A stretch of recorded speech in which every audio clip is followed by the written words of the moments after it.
Welcome to the Nick Blevins Family Ministry Podcast. Our goal is to help you maximize your church's potential. You'll hear from top leaders in children's, student, and family ministry about the principles and practices they use. Now here's your host, Nick Blevins. Hello and welcome to episode 231 of the podcast. In this episode and the next episode, actually, we're going to talk about children's ministry large group, how to pull off amazing, irresistible, fun, engaging, helpful large groups for children's ministry, primarily elementary, but certainly preschool ministry as well. We've had a couple different conversations recently on the podcast about a different volunteer recruiting focus, about 5 volunteer onboarding hacks, and all of these have been recorded conversations that we've had on Zoom with other church leaders in the Ministry Boost Facebook group. So if you're not in that Facebook group, jump in there. Usually these are for members only, but for about 5 or 6 weeks, we opened up these conversations to anyone. And today you're going to hear the first part of the conversation about Kidmin large group. And so you're going to love listening to this, take some notes. I've got some action steps, some ideas that you can take to put into action after you hear this episode. So let's, without further ado, jump in, get the notes at nickblevins.com/episode 231, but let's listen in. So I've been in children's ministry and family ministry for 23 years, I think. And I think a lot of people can probably identify to this if you're a children's pastor, maybe, or a youth pastor, that when we started, or at a lot of churches, like it was the children's ministry, maybe a lot of it revolved around you or revolved around me, like as a communicator to kids and such. I mean, I remember the first probably 10 years, it was me on the stage teaching kids every weekend, in one environment or another. There was gifting there or skill there. So like feel very comfortable in that space, in that area. And, but also know that it can also become routine, or kind of get into a rut. Or if we're at a church that is growing and has a capacity for more stages or more services, and it can't necessarily be you, then it means empowering other volunteers. And so I remember that was kind of my journey. And probably back in like around 2005, 2006, I was finally at churches where I couldn't be the primary communicator anymore. And I had started empowering volunteers to do that. And sometimes with results I wasn't super proud of, like it just wasn't. And the struggle was like I know I can do this really good, but are there other people? How do I get other people to develop those skills and such? And it was around, I just looked at the date, it's in 2007 this book came out. And I always point people, if I had $1 for every time I've recommended this book, I'd probably have about $40. I don't I feel like I've recommended it a lot, but I actually just pulled off the shelf yesterday and started skimming through it again in preparation for our conversation today. And as I'm reading through it, I was like, oh my gosh, this is so good. Like, this is such a great book. It's called The Fabulous Reinvention of Sunday School, which totally, I know a lot of people probably wouldn't buy it just because of the name, because it feels like, well, I don't do Sunday school, but it's not Sunday school at all. He was really kind of speaking to an old fashioned way of doing children's ministry, or maybe a traditional way of doing children's ministry, but it's a guidebook for communicators and how to create community. Oh, so Dave, you had him come out and do that. That was a while ago. Yeah. So Aaron Reynolds, he was a Willow Creek guy. And so I started to put a lot of this stuff into practice and started to develop, follow his scheduling techniques. I had all of my volunteers read this book. And over the course of the next 10 years, I felt like I moved to a couple different churches where we implemented some of the procedures talked about in here. And we developed really great large group teams where we had dynamic communicators. We had rehearsed large group experiences where when people jumped on stage to do their part, it wasn't their first time to do that. It was everything from slides and lighting cues and all those things. And this isn't just big church stuff. It was like even in small churches where I had track lighting, and, strobe lights and fog machines, just like, just $150 worth of equipment that we just bought and found and scrounged and did this stuff in it. And it really made a difference. And so like I'm at a church where one of the largest churches in America, and our large group experiences are not great. They're not they're not well planned. And so I'm finding myself back in a season again of like, all right, we've got to start from scratch again. Most of my stages, I have staff on stages, teaching kids, and there's a lot of other places they should be, and not necessarily on a stage. But the time and care and effort isn't being put into it. So the quality of the experience isn't great. And so I find myself in a season right now of like, okay, how do we start building those teams again? And how do we start building like really amazing large group experiences? And I've seen it at previous churches when we've done this really well, then you get a certain momentum where you don't really have a need for really great communicators, or you don't have a real need for great worship team people, because people just want to be a part of something that's really exciting. But when you're starting from scratch, you're wondering like, where the heck am I going to find a good communicator? Or where the heck am I going to find like really engaging worship leaders for preschoolers or for kids? So I wanted to take a couple of weeks to kind of talk through some of the different elements of elementary and preschool large group. What are the things that you've done to make it amazing, to make it engaging, to make it an experience that kids want to come back to, whether you have a big budget or no budget, a ton of volunteers or no volunteers?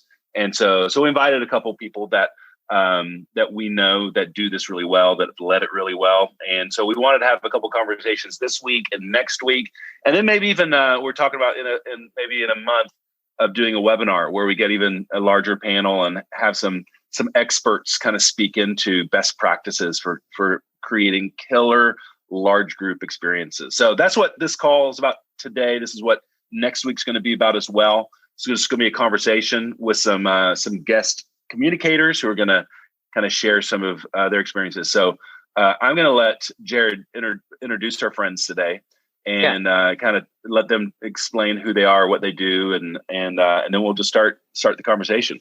And thank you, Kenny, for like approaching this from a place of we're all still learning. Like, how long have you been doing this, Kenny? 23 years. 23 years. Wow. And still like in the midst of, not just because of things that have happened most recently with pandemic and things like that, because that has changed things for people, but just in general, this is an ongoing conversation, because as culture changes, so our experiences change because of how kids are interacting. And how do we continue to engage them in a dynamic way? So thank you so much for even being at a place of saying like we're all in a learning space. And right. This is hopefully very beneficial for everybody listening today. Let me introduce Annie. Annie's jumping on today with us from Florida. So Annie, want to introduce yourself? Tell us what you're doing there in Florida. Yeah. Hi, guys. My name's Annie. I am a baby in children's ministry after hearing Kenny's 23 years. I am about to be 4 years in children's ministry. I started in our elementary environment as a intern, if you will, and then they just never let go of me. And now I am in charge of birth through fifth grade here at Anthem Church. I'm in Gainesville, Florida. So I'm a college town. I swear kids grow up faster in college towns. I don't know what it is. So we're constantly changing with the trend and how fast especially our preteens we've noticed. So we've had to like dive in a little bit more to that, which I'm sure a lot of you are noticing. Let's see. Do you guys want me to just dig into some stuff that we're doing here right away, or? Let me introduce Tony real quick. Tony is a friend of mine over in Las Vegas as well. So we kind of got everything here. We've got Florida all the way to Vegas and California here. Tony, what are you doing over there, man? Yeah. So my name's Tony. I am the kids pastor at Church in Vegas. I've been on staff here for around 4 years. But I've been in kids ministry for coming up into 12 years. So prior to, I was at Central Church here in Vegas for 7.5 years to that. So done large group stuff as far as breaking it down by grades. Our context right now is a 1st through 5th grade context, but moving to a split of 2 different rooms. So we're at transition of pre-Perry. Moving from that one large group experience to 2 different ones, to 2 different age groups. And so We've been doing all this building stuff. And so we've moved into 3 different venues in the past 6 months, as far as where we're at. So add the portable space into it, which is a whole different dynamic to a large group, multi-purpose room type feel. So, and then this is not even home for us, what we're in right now. So we're still preparing for what our future home is going to be that's permanent. So there we go. That's awesome. So Kenny, what do you want to lean into first? What's some questions we want to ask Annie and Tony and just kind of discuss real quick? Yeah, I think maybe describing a little bit about what large group looks like in your environments. Like I've not met Tony before, so he could talk a lot about that. I've seen Annie in action a couple years ago. I was there, and Jared, I looked at Jared's like, Jared, get this on video. And so he recorded the entire thing on a cell phone. And because it was like, if I need my preschool director to see this, because this is awesome. And it looks a lot easier than like I would put in my head of like, okay, how do you create a production for preschool? And I was like, oh my gosh, this is freaking amazing. And the kids are loving it, and it's highly engaging. So I want you guys to just like talk a little bit about what production looks like in your areas of oversight. So Tony, why don't you start? And I know that we were coming out of COVID, maybe still in some aspects of COVID. And so my intention of this is not as much to talk about digital, as important as I think digital is, but like of actual in-person large group experiences for some of us that are coming back into full. How can we prepare for being back in person and learn from best practices that way? Yeah. So I'll start with preschool, moving to elementary. I'll be honest, there is nothing flashy about our preschool program. Nothing flashy about it, nothing flashy about the rooms. We also share our rooms with a weekly preschool. So there is that tension that we feel every single weekend to the flip for the week. And so also that lends itself to not having a lot of stage tech. It's a room and a TV and sound is really what it is. Our preschool, what really makes it engaging are our leaders. I mean, it's as simple as that. It is people who absolutely love the kids. And then these leaders are really leading the entire room. Everything from being on, doing the worship motions. Everything's video. So everything's pumped in as far as the teach goes. The worship goes, but the craft activity kind of small group feel, they're obviously leading that with their kids, but it really rises and falls on the level of energy for these leaders. And all those leaders in these rooms 100% love what they do. And they will go above and beyond for these kids, which makes it. We are actually talking about, and what makes it work for preschool is not so much that flashy fun, it's going to be fun, but not the flashy over the top. It's that it's safe. And that's what, for parents, that's the biggest thing for a preschool ministry that we've experienced, is that it's safe. They can trust us, and they're going to drop off. And when those kids get dropped off, they are loved, they are known, and they're going to have an awesome time. So nothing really big, flashy preschool wise there. So I don't have a whole lot to speak into the large group thing, but for elementary, and this is the one that I directly oversee for Hope. Our philosophy for large group is to always point to small groups. That is our biggest thing. It's always bridges to go into small groups. So even how we structure, we've kind of boiled it down.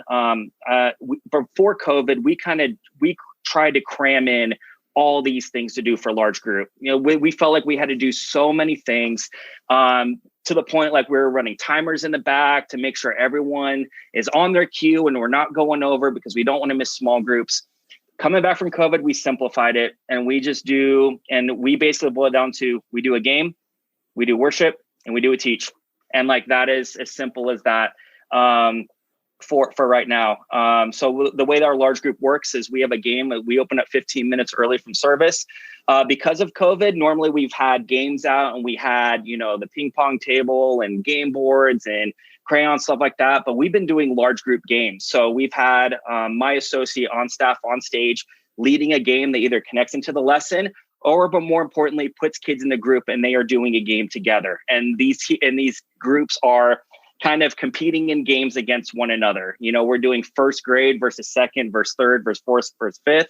And we do that right up until service starts. And then we lead into worship, which another one of my staff members leads worship. The worship piece has probably been the biggest transformation for us. And I think it happened when we changed my associate's job description to focus specifically on creativity. Instead of something that that's just part of what she does, that's all that she does. And so we navigated her job description to make it fit worship, social media, stage, and that's pretty much it. And she is the brain power behind what we do when it comes to curriculum, implementing that, as far as visual on the screen or on stage, to leading worship, the songs that she does there. And so that's been a huge game changer where we just said, I don't want you to focus on anything else except for those 3 or 4 things. Again, I know it's a luxury. I know that everyone has that, but that's something for us that's been a huge game changer. The way that worship goes, we do 2 kind of hype, upbeat, live or like lyric video songs, just tracks. And then she gets on the acoustic guitar and we do an acoustic song just to slow it down before teach. And so so that's how we do worship. So going back I'm seeing the chat here. So all of our stuff is done in one room. So we just have one room. And so we do large group and small group in the same room. So as kids are coming in, they kind of go into the middle of the room and small group leaders are there to meet them, hang out with them, and they kind of are with them throughout the entire service. So they're sitting with the kids. And then when we get through all of our large group stuff, then they go into a circle of chairs just on both sides of the room to have small groups. So, but for worship, what we've been doing right now is I talked about how we're going to be moving towards a split here, probably another year. So we've been actually just getting our 5th graders on stage. He's just in the crowd and she's leading the hand motions and the dance moves from the crowd, while putting volunteers, our middle school and high school students on stage, but also our 4th and 5th graders on stage. So that way it's kind of a mix of everyone involved. And we've seen engagement just even on the volunteer side go up. We've seen kids wanting to jump up on stage because of that. And so she's kind of removed herself. And the only way she's on stage is just leading that acoustic song, just because of the skill that she has. And then that leads us into our teach. And so we call it a teach. Our teachers, we have a rotation of 6 teachers. 5 of them are volunteers and 1 of them is a staff. And so they teach for the entire weekend. So we get a new teacher every single weekend within our program. So our teachers teach all 3 services for us, and then they're next on the rotation another 6 weeks. These teachers are also small group leaders. They also hold other roles. So they're there weekly. They're just only on stage teaching once every 6 or filling in for someone if someone can't do it.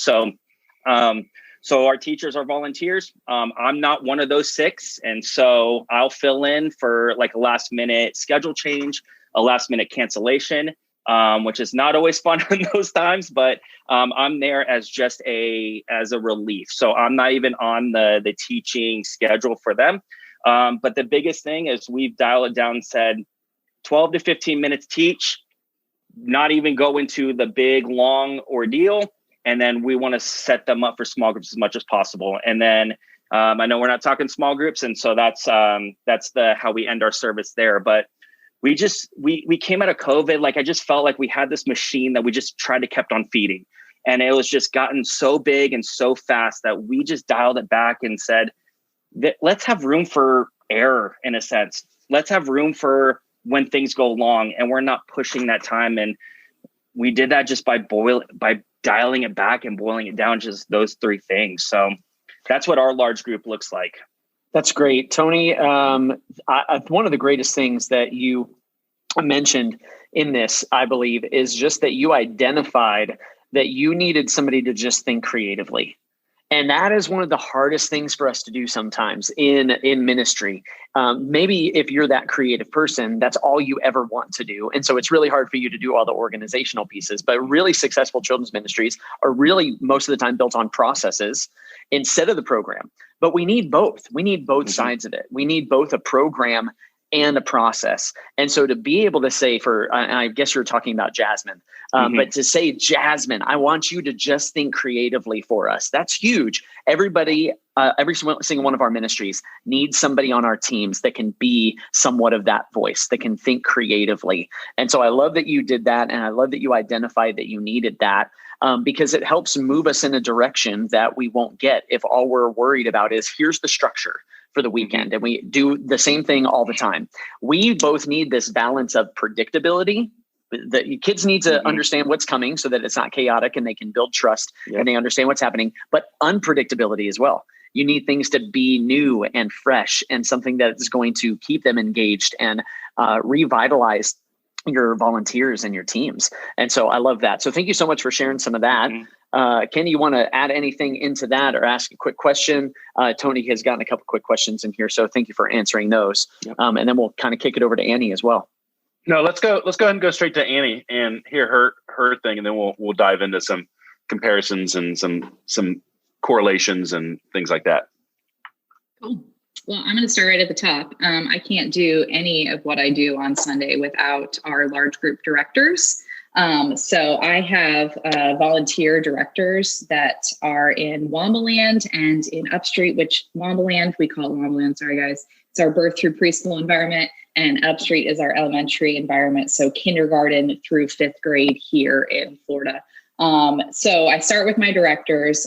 These are amazing leaders that schedule people, that lead meetings throughout the month to help us pick which content we're going to use and what game we're going to do that particular Sunday.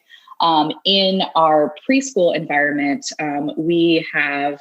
we're lucky enough to have a large group space. So we have a space that's just designated for large group. We call it the clubhouse because we use Orange curriculum.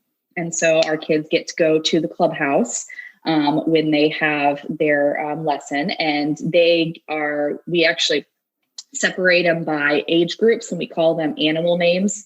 So we have like theming throughout our environment, and we have our turtles are our 2-year-olds, and our alligators are our 5-year-olds, and that is implemented through our large group programming as well. So we start with our clubhouse plan. And I steal this from North Point.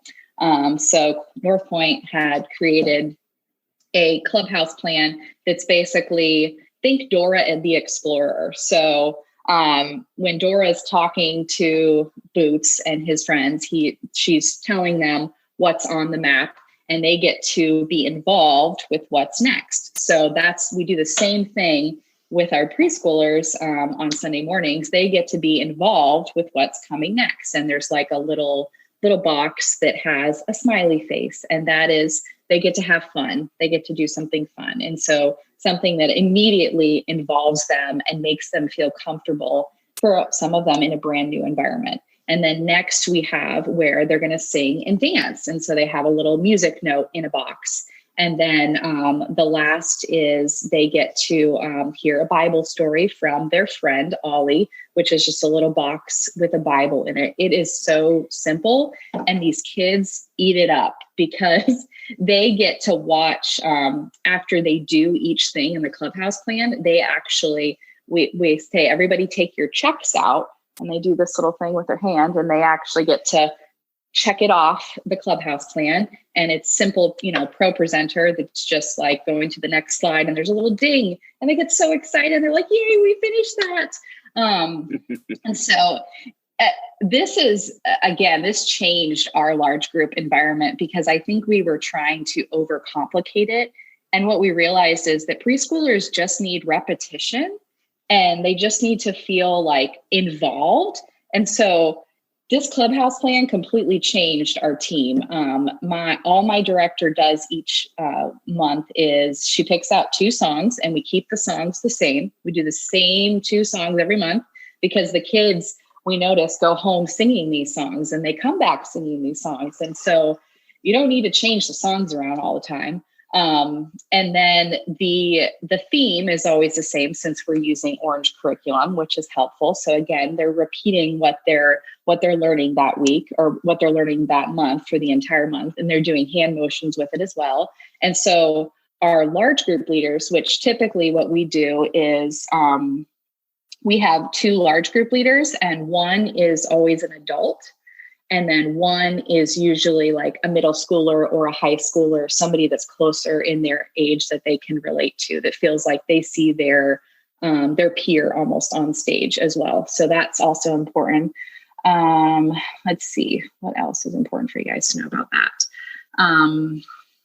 Just so you guys know, like seriously, it's genius. So, because I've seen it in action. And I think that one of the biggest takeaways that, Annie would maybe say is that these kids get an experience that they leave and they continue to talk about.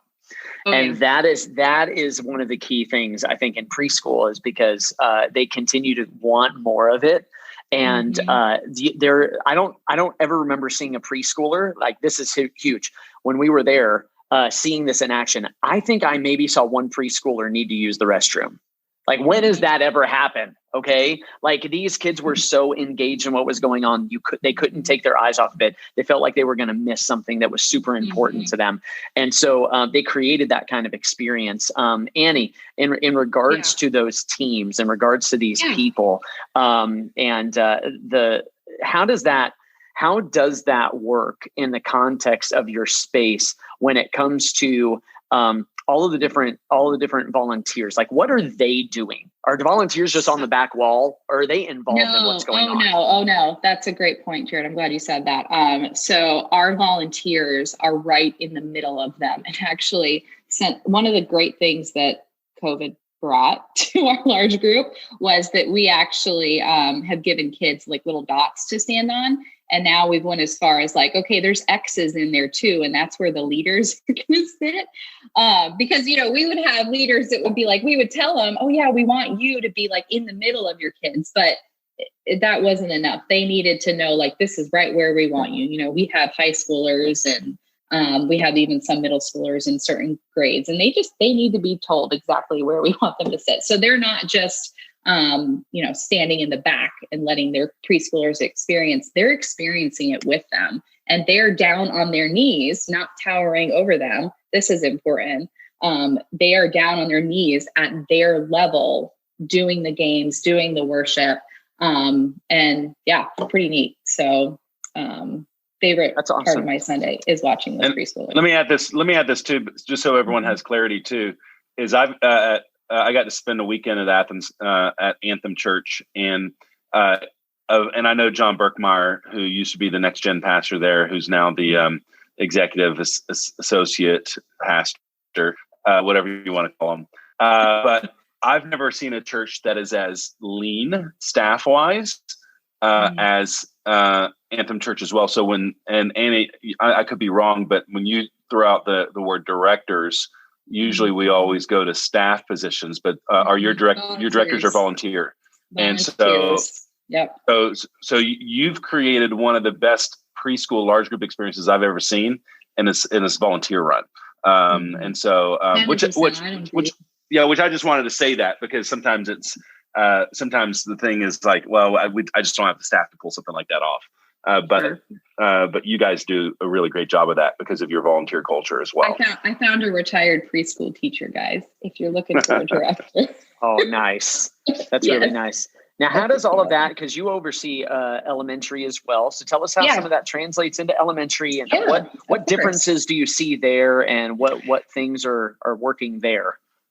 So preschoolers need to know what to expect. Talking back to what Tony said, they need to feel safe. So they need to know what's happening, every single Sunday. It needs to be like a repetition for them, feel like a comfortable place for them.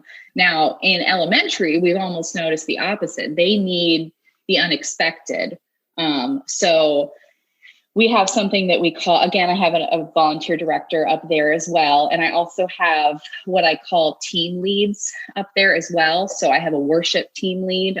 That's basically someone who, and this is again, a volunteer, who I trust with finding like the next song that we need. And she writes the language for me that the worship leaders are going to say before they start talking. So as far as like the structure goes, very similar to what Tony said. We have we have a game right at the start. We start out in small groups up there. So we, again, are blessed with a large group space, but we actually do have a small group that meets in our large group space as well. So it's kind of multi-use.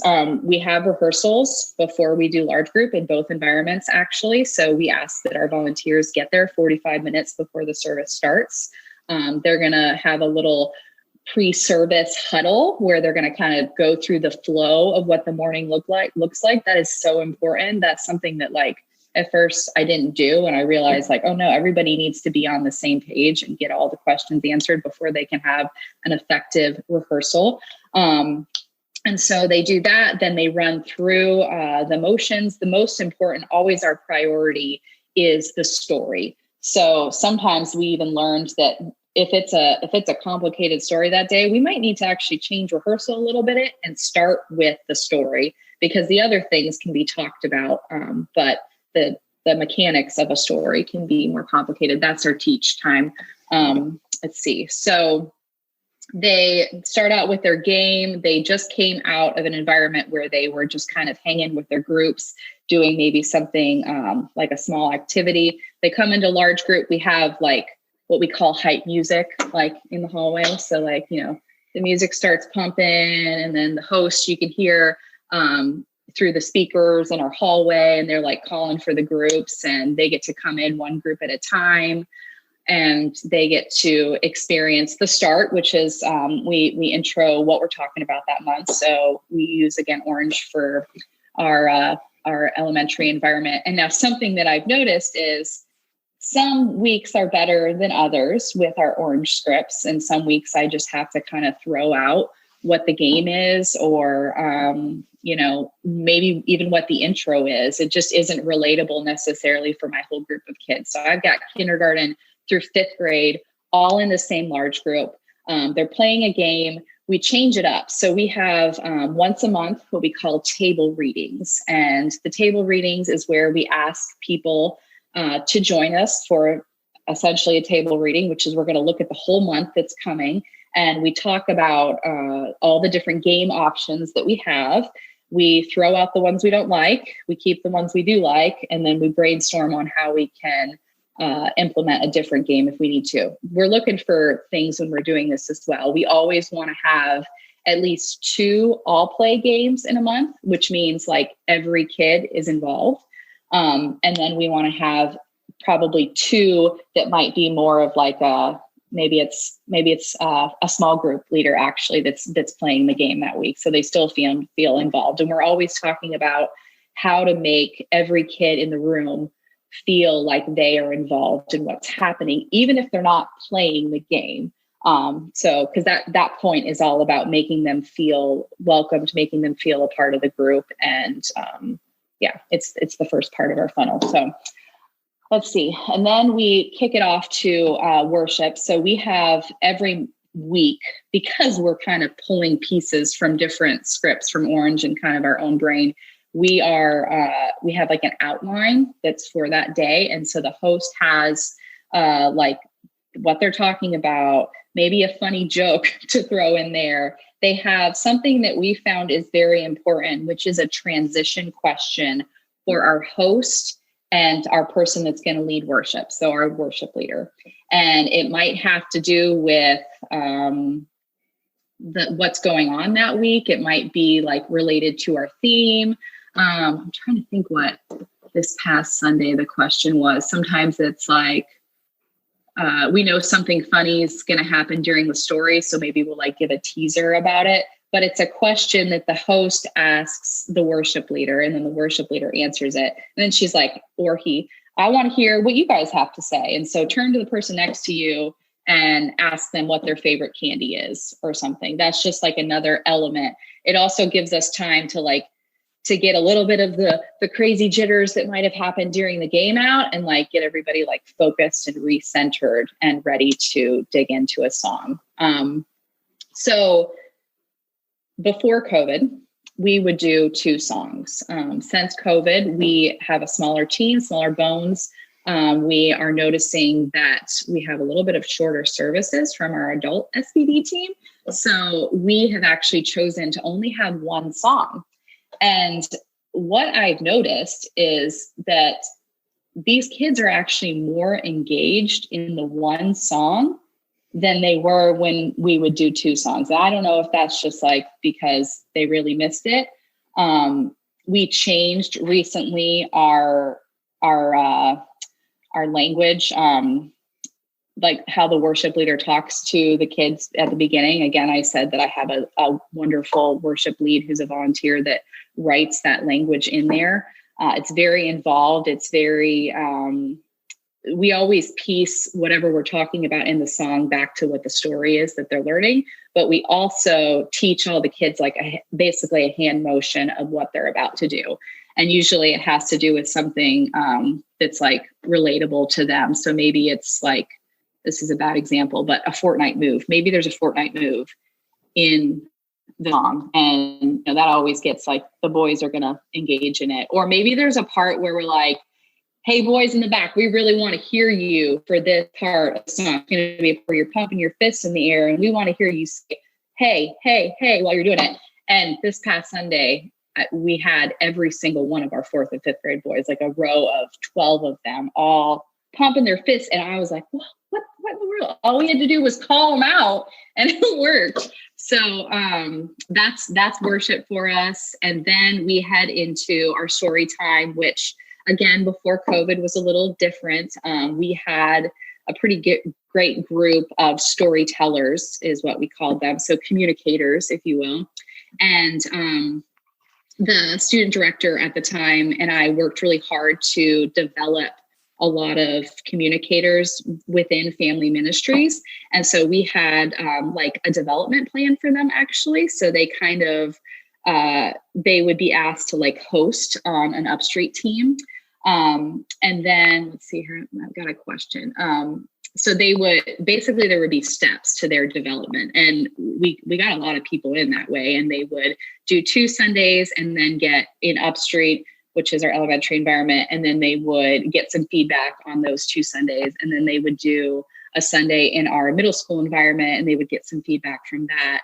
And then we would, at the end of it, and they, this whole time they're being asked to read a book. I can't remember what the book was called, but they're meeting with us about the feedback that we have for them. And we got a lot of people in the pipeline, which was amazing. Since then, we've had a lot of loss of those people that were our communicators, but we did a really great job of blending Orange's So-and-So show and our storytellers. So again, back to the unexpectedness of what's going to happen in large group that day.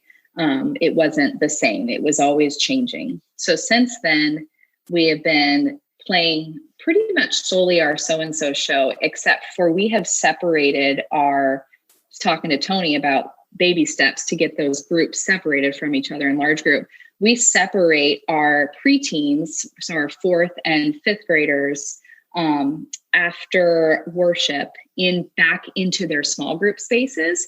And they actually watch the So-and-So show in their small group space. So they get to have a little break from being with the kindergarten through the 3rd graders, and they feel like, oh, we get to go back into our spaces. We have beanbags, chairs in there for them, and they get to chill and watch the story, the So-and-So show on their own. And then sometimes that gives us the opportunity, if we feel like the So-and-So show is not age appropriate necessarily for our kindergarten through our 3rd graders, for us to do something different. It also gives our hosts the opportunity to go into those preteen rooms. We separate our girls and boys and actually land the plane with them. So they get to go in and have like more of a relational time with them and ask them that key question that's at the So-and-So show. So like they get to start talking about it right away in group because they're sitting right there. And then they get to get cued basically by the host, which is that relatable person as well. Let's see. That's great. I love it, Annie. This has been so good. Thank you so much for speaking into those things. We had a quick question from Dave. That was your volunteer leads. Can you give us like 30 seconds on who your volunteer leads are, how you structure that for large group? So I have a worship lead. I have a large group director who also happens to be my technical lead. I think something that a lot of people think that like a large group director has to be great at all of the things. like all of the things of large group, which is basically impossible because you need a creative person, you need a technical person, you need someone that can communicate well. And we just had to realize that there's no such thing. There's no such thing. So my current large group director has done a wonderful job of just bringing his other volunteers into the conversation. And so worship lead, technical lead, we have like in the past had like a host lead. So that would be someone that like trained and helped. Right now, I'm actually developing one of our current hosts to be that. And really, that's not like a huge role. It's just something that I would ask him to show up and be there for rehearsal and try to like coach that host through it. So, you know, who's your highest performing person basically as a host, and ask them to speak into helping you develop that like greatness with the other hosts. That's awesome. I think one of the key elements today that we're talking through is that what we were trying to do is engaging kids in it. There are so many environments that have been created where kids just sit and listen. And it's like, no, you just need to sit and be quiet and listen right now. And many times what a kid does in that moment is they turn off. They turn off and they stop absorbing what's going on. And so our goal is to help engage them in what's going on. And literally what I will do on any stage typically is I say, hey guys, I'm an interactive communicator. So I'm going to ask you questions and I want you to respond. And I give them the freedom to do that. And I give our communicators in our settings the same as well. Now, do sometimes kids communicate back way too much? Yes. And that's part of this. It's part of the art of what it means to communicate with kids on stage, and how do you navigate when a preteen is like just going nuts and you can't regain the audience. There have been multiple stories of those things happening. And so I appreciate the things that you guys have spoken into that today, because it helps develop this mentality and this structure to just like, this is a support for everything that we do, but it's not the only thing that we do. We're pointing back to groups and things like that. One of the things that you brought up is to creating those questions. I think that's a great point of like getting kids to ask a quick question of other people around them, or to talk real quick to help with the transitions that are happening in the room. And I think that was great. So thank you so much for speaking into that today, Tony and Annie. Kenny, do you have any thoughts before we wrap up and maybe have a little bit of time for Q&A? Yeah, I think, let's definitely do some Q&A. I think some of the things that pulled out of both of these people who shared some things was intentionality. There's a lot of intentionality around the planning of what large group experiences look like.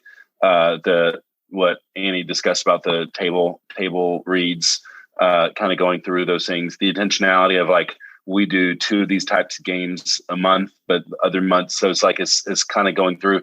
And then another thing that's really important that both Tony mentioned as well as Annie is just like the importance of tight transitions and that's one of the things, like my evaluation hat every weekend when I'm in a kids large group environment right now here at my church is the terrible transitions just destroy the experience of like where it just feels very casual, where like the person wasn't paying attention who's coming up after worship is over. And so there's like this, this delay, where the worship team's walking off the stage and nobody knows where the storyteller is, or he's coming from the back of the room, kind of walking through the crowd of kids. And it's just like, no, we lost it. We missed it, and so, but you don't really get those really tight and good unless there's an intentionality to rehearsal, to practice, to, and just even training around what transitions are supposed to look like and what transitions work best and look best and all those sorts of things. So that's great. A lot of notes I'm keeping from both you guys. Anything else or some, let's have some more questions about what these experiences look like. And I'll say this too. This is one of the reasons I did this when about 7 or 8 years ago, when I was wanting to finally take large group to the next level. I was having a really hard time of, I don't even know where to go to find out how I could do this better. And I remember I was in Austin, Texas, when I started moving this direction. I decided I had Adam Duckworth. Some of you may know him from Orange. I flew him in to come and just evaluate. and he didn't actually evaluate a weekend because I didn't want him to see it. I knew it was terrible. I didn't need someone to pay someone to come in and tell me how bad it was. But I needed him to come in and look at my facility, my space. And he made some really wise, like we had separated our space by lower elementary, older elementary. And he was just like, I think you're going to be better off to combine and do it really well before you go back. You have no business doing two of them yet. Like you need to be able to do one well before you do two. I was like, it's brilliant. So we invested a lot of money into making a really amazing space. And then I remember a Camp Kid Jam was happening 3 or 4 hours away. So I drove to it and I just recorded with my phone an entire session to kind of get, an idea of what this should look like so I could start casting visions for volunteers. And then I flew to Fort Lauderdale to Adam Duckworth's church for a Sunday to be able to, with my phone again, to record another large group experience because I couldn't find any. There weren't any online. Like they're literally like there were good churches doing this, but nobody had video to share or anything like that. So and that's why when we were visiting Annie's church, I was like, Jared, get this on your phone.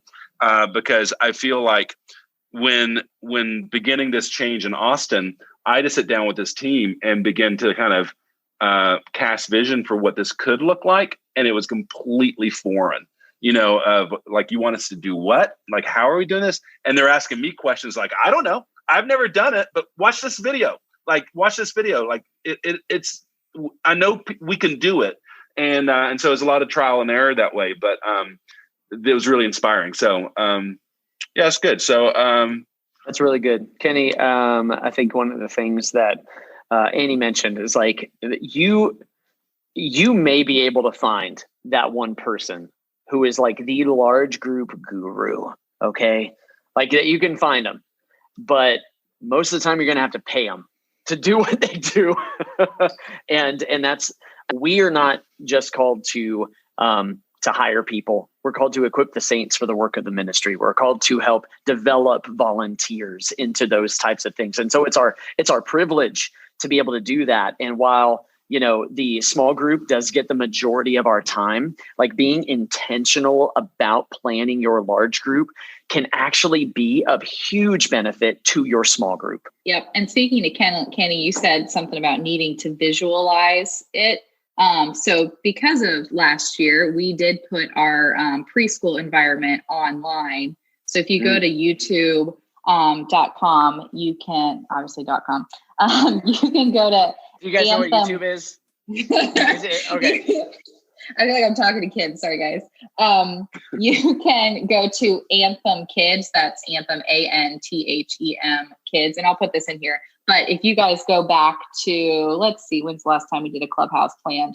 In November of 2020, we did Clubhouse plans digitally. So, and then before that, we obviously did too. So there's plenty of options there for you guys as well. It's awesome to just look at. We had another question. Dave, thanks for jumping in. What do you do when you only have 45 minutes to schedule stuff? That's a big deal. You're scheduling out services. What do you do when you plan for 60 minutes, but your pastor goes 75? Like, what do you do? So mind you, large group is typically over by then, but depending upon how you structure things, like if you know that service is going long or short. Add a song. Always add a song. Yeah. Add a song. game. Do the game again. Let more kids play the game. Unless it was, you have to reuse whipped cream or something. Right. That's disgusting. In our preschool environment, they'll watch the story again. So if you're doing live communication, we actually have our Ollie story in the rooms as well. So they'll sit down with a little snack of Cheerios and they'll watch it all over again if it's going live. That's like an easy. Yeah, that's great with preschool. When it comes to kids. And thank you, Tony, for doing that. Tony does a great job with social media. He's got some team members who help him with that, but they put a lot of stuff on social media. And so if you check out, he's got his email on there, but also his social media accounts for for Hope Kids over there in Vegas. It's really great. But a lot of times what we end up doing is we leave the large group just to like a piece of paper and a script.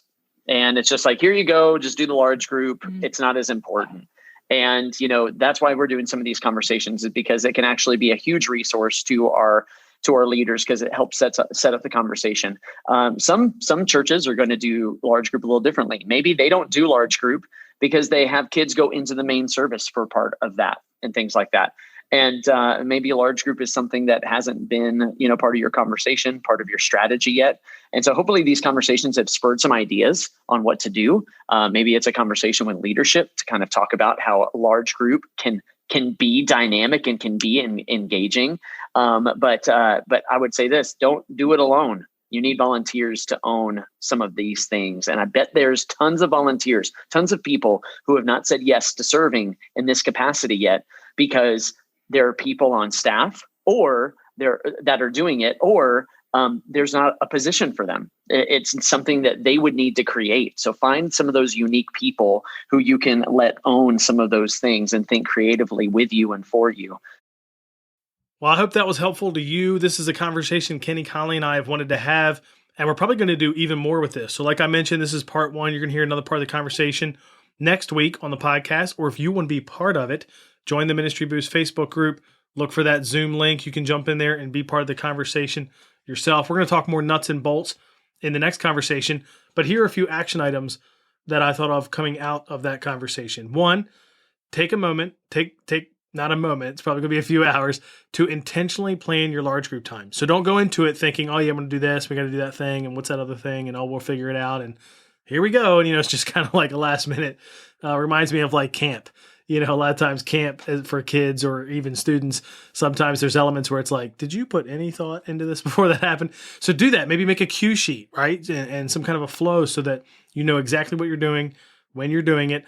And then identify, and you might want to do this second one first, identify some staff or volunteers who can kind of own the creativity.